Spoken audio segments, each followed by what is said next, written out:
G'day and welcome back to the 40 channel. We're finally going to get to the knuckle. So we're going to strip this whole knuckle off. We're going to replace the seals, we're going to replace the bearings, we're going to inspect the internals, clean it all up, and we'll reinstall it. So let's get stuck into the knuckle. I've got a bit to learn about this 40.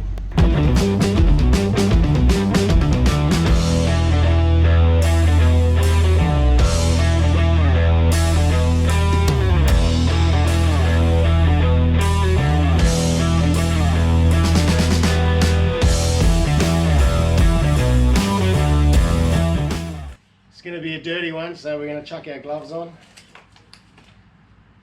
Let's get into it. Pull the old glove off here, don't need that anymore. 14 mil.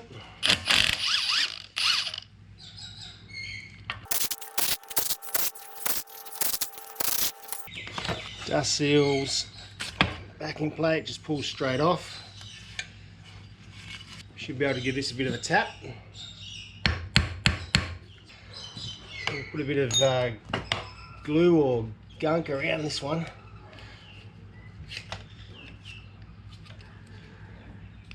They love their silicone on this.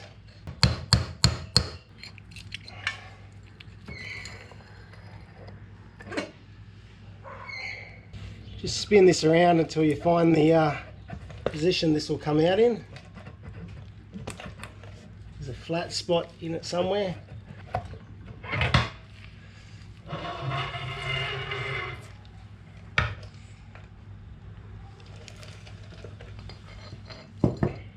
On the back we've got the 10 mil bolts that hold all our felt seals and rubber seals, dust seal. We'll get them off now.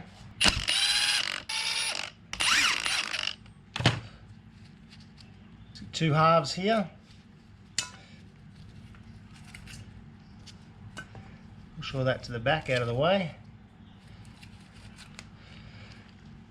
So my rubber seal's been cut by the last owner. That's not a good thing. All right, now we can undo the top and bottom of the knuckles. All right, so we've got 17 mil bolts on the top and on the bottom.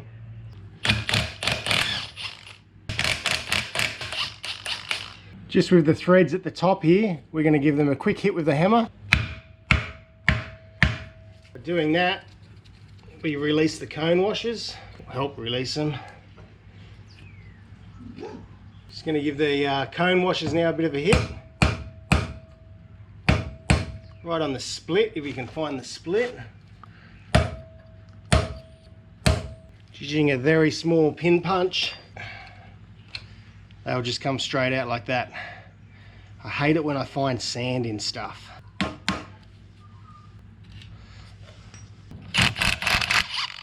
It'd be awesome if you had the right tool. There'd be a tool that go in here, you screw it out, and it opens up, pushes the 2 bearings out.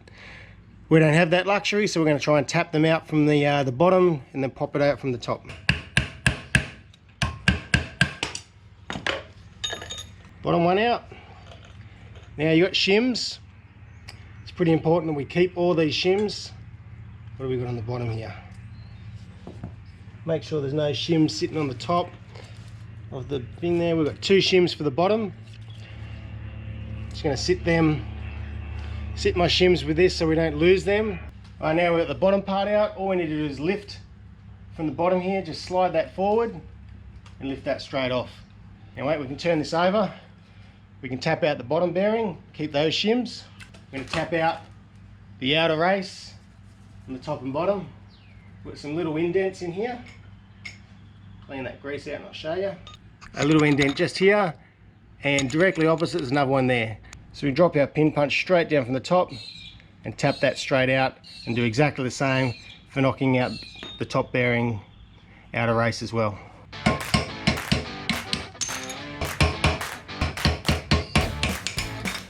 There's your outer races, they're out.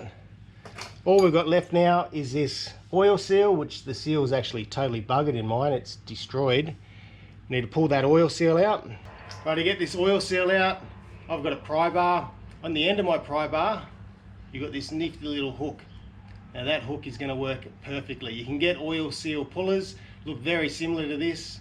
What we're going to do is just hook this over the end of the oil seal and pry it straight out. Just going to hook this just on the inside of that, just pry it out, comes straight out, no dramas. Pull off the rest of the all your seal stuff here, the old felt seal, and we're going to clean all of this up. Alright, so that's totally stripped down. That was fairly easy and painless, which is nice to see. Just going to clean all of this up, clean all that grease out of there, clean all this surface up, make sure that there's no high and low spots, which there is a little bit here. We want to try to clean it all up so that when we put all our seals back on, they're going to sit perfectly. Now notice that Project Wrong Way, he has set the standard pretty high in his Instagram post. His is so shiny, it's better than any mirror I've ever seen. Challenge is on, I suppose. I don't know if we'll get that shiny, but we're just going to clean it up anyway. See how we go. Oh, I just want to show you the bearing in here. I'm so glad that I've pulled this apart, because that bearing on the inside is absolutely destroyed. Again, when we pull this out, make sure we keep our shims, and that we'll label these shims. Make sure that, oh, there's another shim on here too. Make sure you get all your shims. You don't want to miscalculate any or lose any later. Right, to keep all my shims together, I'm going to put a cable tie through them, and then I'm going to label that bottom passenger side. Label all your shims, keep them all together. That way when we go back to install it, we'll know exactly where they've got to go, or at least our starting point anyway, in case we need to make adjustments. So I'll do that with the rest of them, and then we'll start cleaning it up. Alright, so now what we need to do is go down to 7-Eleven, get ourselves a Slurpee, finish the Slurpee and clean up the grease. Just dig out as much grease as you can. Actually some really hard chunky bits of grease in here. Oh, there's some gritty sand in here.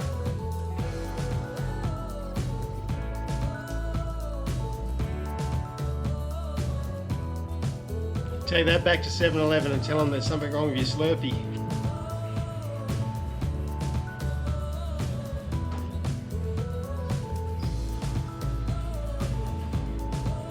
Let's give it a big spray of some degreaser. Let that soak in, we'll give it a good clean up.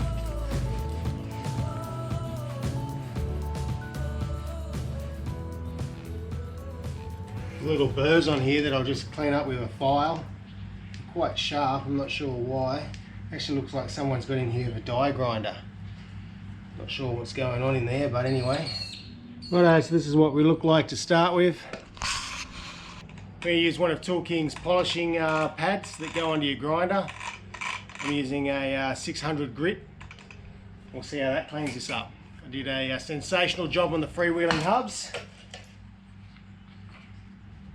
See how shiny we can get this thing, or at least cleaned up anyway.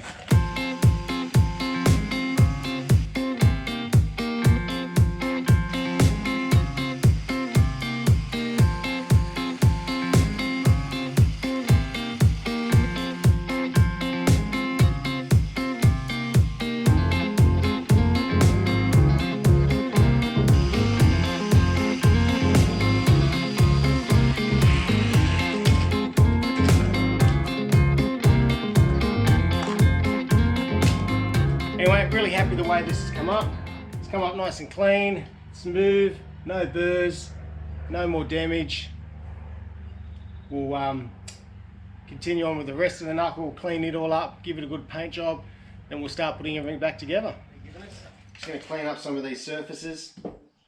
They're nice and soft. This is 1000 grit, so it's not much. It's not going to do any damage. Just take that little bit of rust off, any little bit of sticky tape marks off there. Get it ready for the gasket surfaces.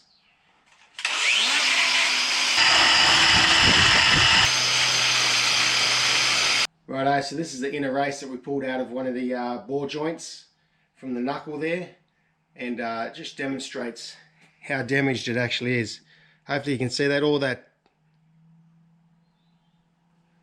pounding that the taper bearing's done on there. So the bearing's been in there and just bang, bang, bang, bang, bang, bang, jumping up and down, causing all these grooves in there and damaging that bearing pretty significantly. So I'm pretty happy that we pulled that out and found that. You could almost call it a self-aligning bearing now. The bearing locks itself into place. No. Now we're going to use this old bearing to install some of the new bearing races. So Bill Graham and R842 on YouTube told me about this. I have done this before so long ago I've forgotten about it. So I'm really glad these guys have reminded me about it. I'm going to show you how to use an old bearing race to install your new bearings. One of the first thing we're going to do with the old bearing race is we're going to get a really fine cutting disc and we're just going to cut straight down the side there. Super thin disc. It's like a 1mm thin cutting disc. You see one little cut straight through the center there. That way it gives a little bit of flex so it's not going to jam up on the other new race of the bearing that we're going to install. We're just going to get a rag and what we're going to do is clean all the surfaces where bearings are going to go into. Make sure that there's no dust, dirt, any little filings from when we cleaned all this up. It's important because even the smallest amount of dirt or grit to get into a bearing or even the lip of a seal will damage it down the track. So here's an oil seal. We're going to put that in the inside there. It's important you put it in the right way. This is the way it's facing out, so we're going to make sure that it's going to face out like this. Now we've got to be really careful putting an oil seal in. We don't want to just belt it in around the edge here with a drift or with a pin punch like we can with a bearing. We can get away with that in a bearing, but we can't really get away with it on an oil seal. It's thin steel on the outside. We've got this critical rubber seal here that we don't want to damage at all, and hitting around the edge will damage that, and we don't want to do that. So ideally this is where you do need something pretty much the same size to install this. Again, if you don't have a bearing installation set, which I don't, next best thing to do is go and find a socket that is pretty much the exact size. I've got a 1 5/16 socket here, and as you can see the size is pretty much spot on. So we're going to use this to drive our seal in. It'll be nice and even as it drives in, and it's not going to damage the outside of our seal and it's not going to damage the rubber. So let's put that in now. Just going to get our seal just with our fingers. We're just going to make sure that's pressed in so it sits there. You can see our socket will sit straight over the top of it.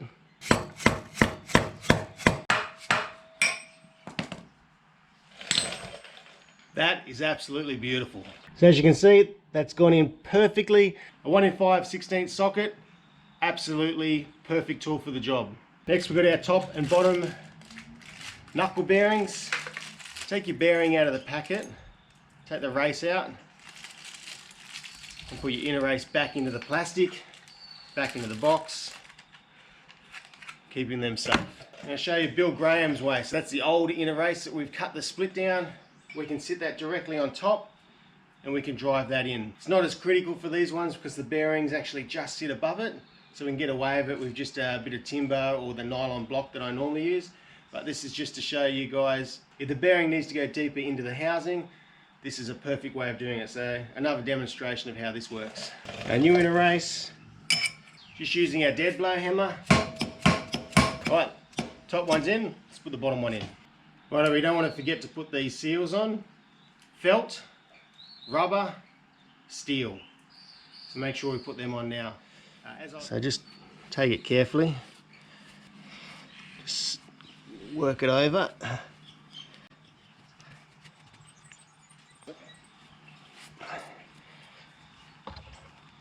Felt, rubber, steel.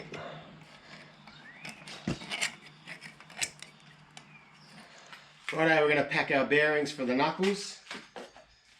I like to wear gloves, otherwise you're just going to get grease everywhere.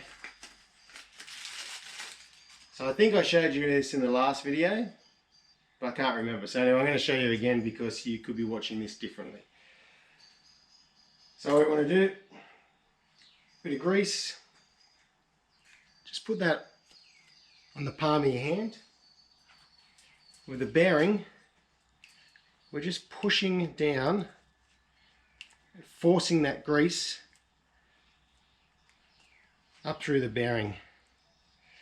And what will actually happen as you continue to push that down through it, you'll see the grease come through here and out through the top.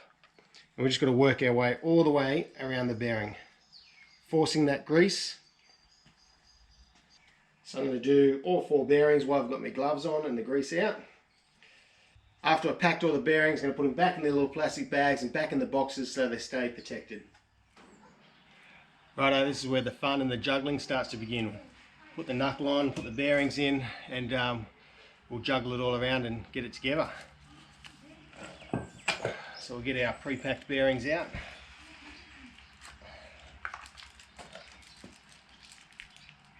Top one in. Bottom one, we're actually just going to sit the bottom one in just like that. Come up on a bottom angle. Sit it down. Right, here's our shims. So we've saved our shims from before, and I've cable tied them together and labelled them. So we've got top passenger side, bottom passenger side. So now that we know that we've got them, I'm going to clean our shims up, and then we can put them back on, and we'll see how it comes up. I have a feeling it was a little bit too loose just because of the damage to the outer race and the bearing that we pulled off this before, and it was sloppy as before I pulled it all apart. So I'm actually going to take the risk, and I'm going to take the 0.1 out. Now let's get that happening. If you're going to use your old shims, make sure that you clean them up absolutely perfect, because even the smallest little bit of dirt, grease, damage, burrs, lumps will not give you the right thickness. So make sure that they're absolutely perfect. If there's any damage to them, you do have new shims in your kit, and you can replace them and use them, which I've already done with the other side. There's a small amount of damage right on the end of this shim right here. It's got a bit of a burr on it, and when I put it on, it doesn't want to sit down very well. So we're actually going to replace that with a brand new shim from the kit. Righto, when you're putting this all back together, it might sound like a silly thing to say, but you want to make sure that you get all the pieces on the right side. They're all labelled, so L obviously for left, this has an L on it for left, and the shock mount, this one doesn't have an L, but the other one has an R. So it's pretty straightforward. That's your right side, this is your left side. Make sure you don't get any of this all mixed up, otherwise you'll be doing your head in. Right, let's put the third arm on.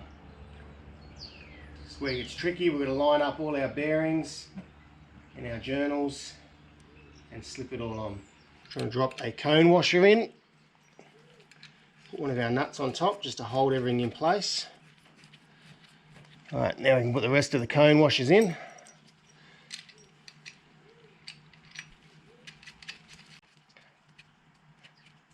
Just going to nip these up just to pull it all into place.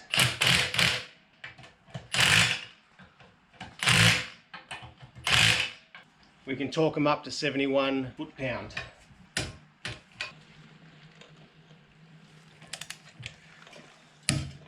There you go, the click is home. Right, now we get the bottom knuckle arm, put our shims onto that.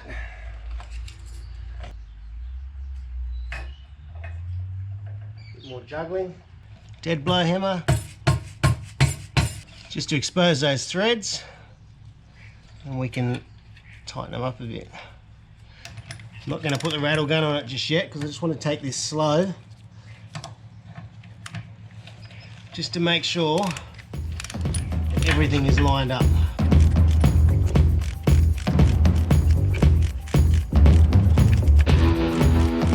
Once I'm confident that everything's lined up nice and squarely, and I've got the nut right at the bottom of the thread there, so it's got full thread. Now I'll just zip it up with the rattle gun.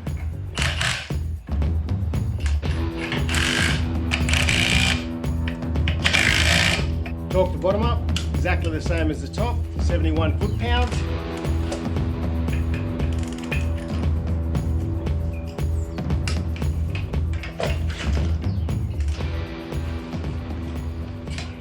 Now to me, that feels pretty loose. Way too loose. Just to confirm it, we'll check it. Go buy yourself a set of luggage scales. Seriously, it's like 10 bucks. So steering, something I don't want to muck around with. Steering, brakes, suspension, tires, they're the things that keep you on the road. They're the things I want to make sure that they're right. Cable tie, we'll just throw the cable tie through our third arm. If you've got a hook on it, you don't have to do this. Put my luggage scales on. I'm going to try to pull it parallel the entire time. Right, at 1.2 kilos, that is nowhere near enough. That's shocking. So we're going to have to pull some shims out. We need to be between 3 and 6 kilos. So let's take the bottom knuckle back off, take one of the shims out, and we'll try again.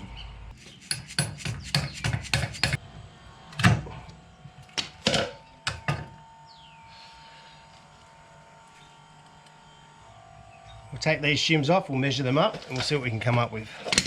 I've got 1.5 mils worth of shims there, which is quite a bit. Probably why it's so loose. So we might take it back to 1.2 and see how that goes. Alright, that's feeling a little bit better, but I'm still not 100% sure. So we'll check it with the luggage scales. 2.5, still too loose.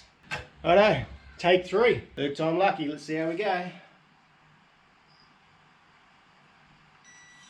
Perfect, 4.2. And our 2 backing plates which hold it all together. Righto, you can see this groove around here.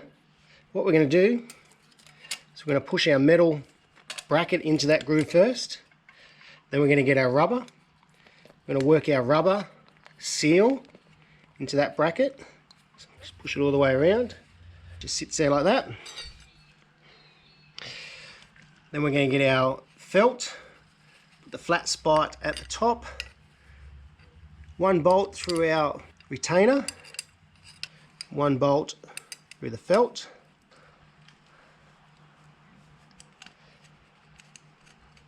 This little groove here, we're just going to tuck that groove over the top of the felt, just like that. Put our other bolt in, 2 bolts in to hold it all into place.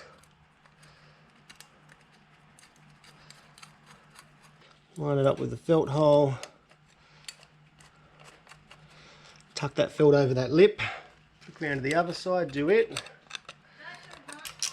Right, we're just going to do them up so they nip up nice and tight. We don't want to do them up too tight, we just want to nip them up. So that this retainer plate just comes in contact with the back of the knuckle here. Just nip them up so that spring washer is nice and crushed. That'll hold them all in place. We don't want to go too tight, otherwise we'll crush our retainer ring. Righto, we've inspected our CV joint, making sure that there's no burrs, no damage, no scoring.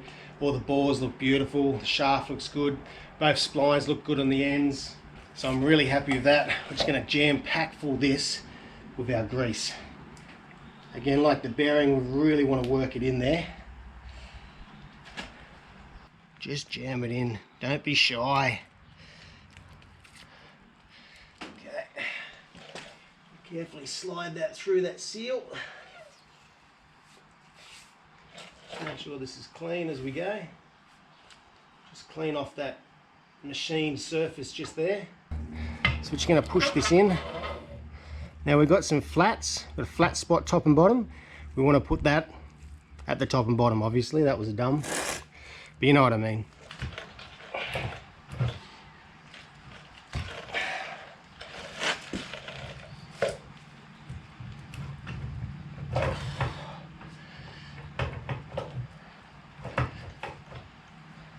Crikey. Struggling with this one. Alright, now that's on. That was a bit tricky, but it's in, that's good. We're just going to jam this full of grease. 2.5 kilos of like a lithium based grease.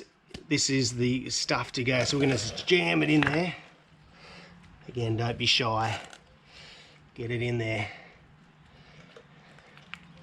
right into the back.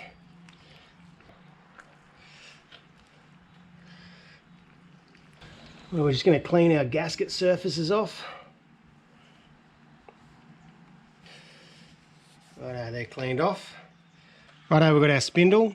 Put a little bit of gasket sealant around, put the gasket on, and then put it all together from there.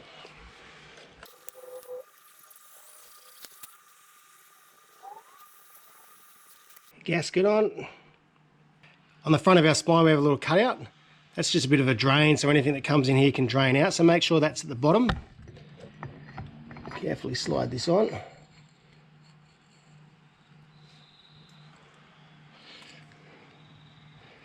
Okay, we're just going to chuck in just a bolt there just to hold that in place just for a second. Okay, our next piece is our dust cover. Our dust cover will go on like this. It has a little arrow pointing up, make it even easier. In the front of the dust cover goes our oil seal, and on the back of the dust cover, or on the front of the shaft here, goes another gasket. You've got this little cutout at the bottom of the gasket. That's for our drain. Drop in a couple bolts just to hold everything in place. Put the gasket on the back of that. And then we're going to slide this straight over here. Just sit it there. A little bit of juggling involved. I'm going to take out that other little bolt that I had sitting in the back. It was just holding it there for a second. Slide this over.